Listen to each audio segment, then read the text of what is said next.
ஓம் சாய்ராம், ஜெய் சாய்ராம். உலகெங்கிலும் இருக்கிற நம்முடைய சாய் சொந்தங்களுக்கு இவ்விதமான கூட்டு பிரார்த்தனைகளை, கிரியா ஹீலிங் முறைகளை வெற்றிகரமாக நிகழ்த்துவதற்கு நம்மை பெற்ற பெற்றோர்களுடைய வாழ்த்துக்களாலும், நாம் வணங்குகின்ற எல்லா தெய்வங்களுடைய பிரதிநிதியாக இருக்கிற நம்முடைய சாய்நாதருடைய பேரருளினாலும், உங்கள் அனைவருடைய பேராதரவினாலும் இத்தகைய ஹீலிங் முறைகளை, கூட்டு பிரார்த்தனைகளை வெற்றிகரமாக நிகழ்த்த முயற்சி செய்கிறேன்.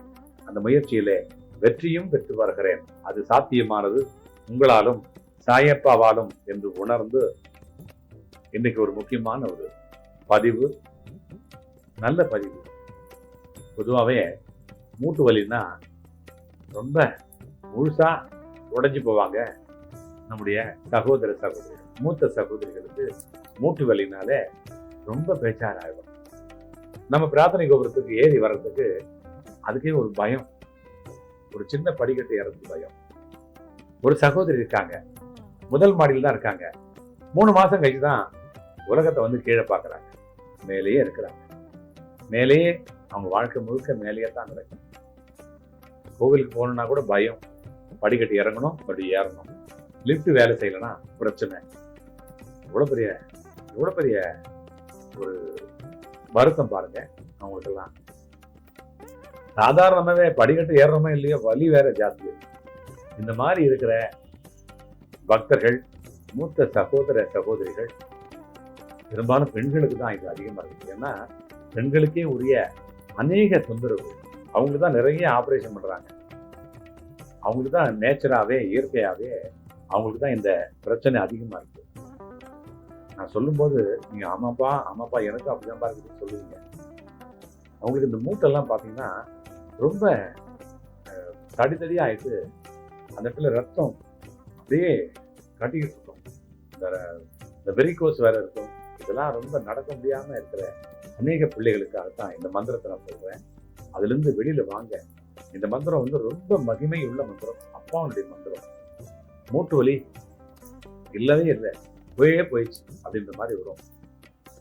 இந்த மந்திரம் மட்டும் இல்ல, தாய் மிருத்திகை அப்படின்னு ஒரு மிருத்திகை அடியனை தர்றேன். இது வந்து சாய் பாபாவுடைய மருந்துன்னு சொல்லலாம், அவரே மருத்துவர் அப்படின்னு சொல்லலாம். அதையும் வாங்கிக்கோங்க.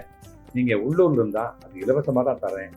வெளியூர்ல இருந்தா தபால் செலவு கண்டிப்பா அது ஆய்தான் ஆகும் இல்லையா, அது நம்ம தரலாம்.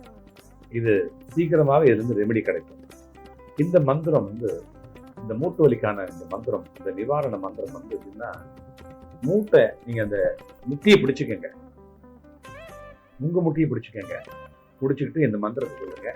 எப்பெல்லாம் நீங்க ஓய்வா இருக்கீங்களா, ஏன்னா உங்களால் நடக்க முடியாதுன்றீங்களே, கோவிலுக்கு வர முடியலன்றீங்க, சம்டைம் நீங்க உங்களுடைய அந்த நடுவீட்டில் பூஜை ரூம்ல பாபா இருந்தாருன்னா பாபாவுடைய முட்டியை பிடிச்சிக்கிங்க. அவர் காலை பிடிச்சா கஷ்டம் தீரும்னு சொல்லுவோம் அடிக்கடி. இந்த முட்டியை இங்கதான்பா எனக்கு வலிக்குது அப்படின்னு சொல்லிட்டு அந்த மூட்டையை பிடிச்சிக்கங்க. இந்த மந்திரத்தை சொல்லுங்க. கணக்கு இல்லை, உங்களுக்கு எப்பெல்லாம் முடியுதோ அப்படி சொல்லுங்க. பாபா கிட்ட கொஞ்சம் ஸ்டூலை கொண்டு கிட்டக்க போட்டுங்க. பாபாவுடைய சிலையை பிடிச்சிக்கங்க. அப்பா இங்கதான் எனக்கு வலிக்குது அப்படின்னு கணக்கு இல்லாம இந்த மந்திரத்தை சொல்லுங்க. இந்த மந்திரத்தை நான் இப்ப சொல்றேன். ஓம் நமோ பகவதே ஸ்ரீ சாயிநாதாய ஸ்ரீ லக்ஷ்மி நாராயணாய ஆரோக்கிய சேமதாய அசகாய சகாயாய மிருத்யுஞ்சாய ஆபத் வாந்தவாய ஜெகதபித்ரே சரணாகத வத்சலாய பக்த வத்சலாய மம கோத்திரம் ராசி நட்சத்திரம் பெயர் ஜானுக, ஜானுகன மூட்டு வலி, மூட்டு ஜானுக பீடித பூர்ண ஹிம்சா சர்வ ரோகாணி பரிபூர்ணம் சீக்கிரமேவ நிவாரய நிவாரய நாசய நாசய ஸ்வாஹா. இதான் மந்திரம். மீண்டும் நான் மந்திரத்தை சொல்றேன்.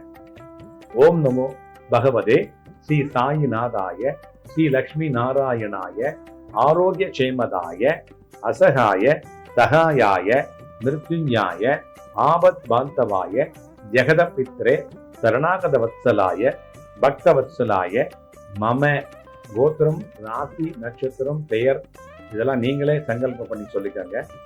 ஜானுக, அதுதான் மூட்டு, ஜானுக பீடித பூர்ண ஹிம்சா சர்வ ரோகாணி பரிபூர்ணம் சீக்கிரமேவ நிவாரய நிவாரய நாசய நாசய ஸ்வாகா. இதுதான் மந்திரம். இந்த மந்திரத்தை சொல்லிக்கிட்டே இருங்க. பாபாவுடைய அந்த பாதத்தை பிடிச்சுக்கிட்டே இருங்க. அதிலிருந்து நிவாரணத்தை வந்துக்கிட்டே இருங்க. நிவாரணம் பெற்று வந்துக்கிட்டே இருங்க. நீங்க குடுகுடுன்னு ஓடுவீங்க, படியேறி தாவி வருவீங்க. இந்த மாதிரி தான் ஒரு சகோதரிக்கு நான் சொன்னேன். நான் இறங்குறேன், அவங்க ஏறுறாங்க. அந்த நேரத்துல மூத்த சகோதரி வயசு கொஞ்சம் இருக்கும், 70 வயசு இருக்குன்னு வச்சுக்கங்களேன். அவங்க முடியாம கைப்பிடி பிடிச்சிட்டு வர்றாங்க. ஏறுங்க, படிப்படியா ஏறுங்க அப்படின்னு சொன்னேன். ஏறி வந்தாங்க. அப்படியா, நல்லாயிடும் மூட்டு வலி அப்படின்னு. அப்படியா அப்படின்னாங்க. இந்த மந்திரத்தை சொன்னேன். அடுத்தடுத்து வராங்க பாருங்க. அவங்களுக்கு 95 வயசு. இது இந்த அம்மா வேற. இன்னொரு அம்மா வந்தாங்க, 95 வயசு. அவங்க எப்படிமா நீங்க ஏறினீங்க அப்படின்னு கேட்டேன். இந்த மந்திரத்தை தான் சொன்னாங்க. இங்க வாப்பா அப்படின்னு சொல்லிட்டு மீண்டும் என்னை கூட்டி போய் படிக்கட்டு நிக்க வச்சுட்டு ஏறுறாங்க, இறங்குறாங்க, இறங்குறாங்க, ஏறுறாங்க. இப்படிதான்ப்பா நான் ஏறுறேன் அப்படின்னு சொன்னாங்க. வயசு 95. உங்களுக்கு 95 வயசானாலும் சரி, 100 வயசானாலும் சரி, நீங்களும் இந்த மந்திரத்தை சொல்லுங்க. நீங்களும் ஏறுவீங்க, இறங்குவீங்க, ஏறுவீங்க, இறங்குவீங்க. வாழ்க்கையில் இல்லை, படியேறுவீங்க, பக்தனாக ஏறுவீங்க, பாபாவனுடைய பக்தனாக ஏறுவீங்க. நீங்களும் உங்களுடைய அன்பு பிள்ளைகளும் வளமாக, நலமாக, ஆரோக்கியமாக, ஐஸ்வர்யமாக, பாதுகாப்பாக வாழ பிரார்த்தனை செய்கிறேன். உங்கள் சாய்ராம்ஜி, வண்டலூர் வழித்துணை பாபா கூட்டு பிரார்த்தனை கோபுரத்திலிருந்து. இந்த மாதிரி உடல் உபாதைகள், உள்ள உபாதைகள், இல்லத்திலே உபாதைகள் எது இருந்தாலும் என்னை அழையுங்கள். கண்டிப்பாக பாபாவிடத்திலே அதை நான் மன்றாடி சொல்லுவேன். அது கண்டிப்பாக பரிபூர்ணமான ஒரு ரெமெடி கிடைக்கும். இந்த கமெண்ட் பாக்ஸில் போடுங்க. இந்த நல்ல மந்திரத்தை மற்றவங்களுக்கும் ஃபார்வர்ட் செய்யுங்க. அது அவங்க ஃபார்வர்டாக வர்றதுக்கு, சந்தோஷமாக வர்றதுக்கு, ஆரோக்கியமாக இருக்கிறதுக்கு அது உதவும். இதே மாதிரி அடுத்த ஒரு பதிவில் சந்திக்கிறேன். நாம் சிந்திப்போம், செயல்படுவோம், வெற்றி பெறுவோம்.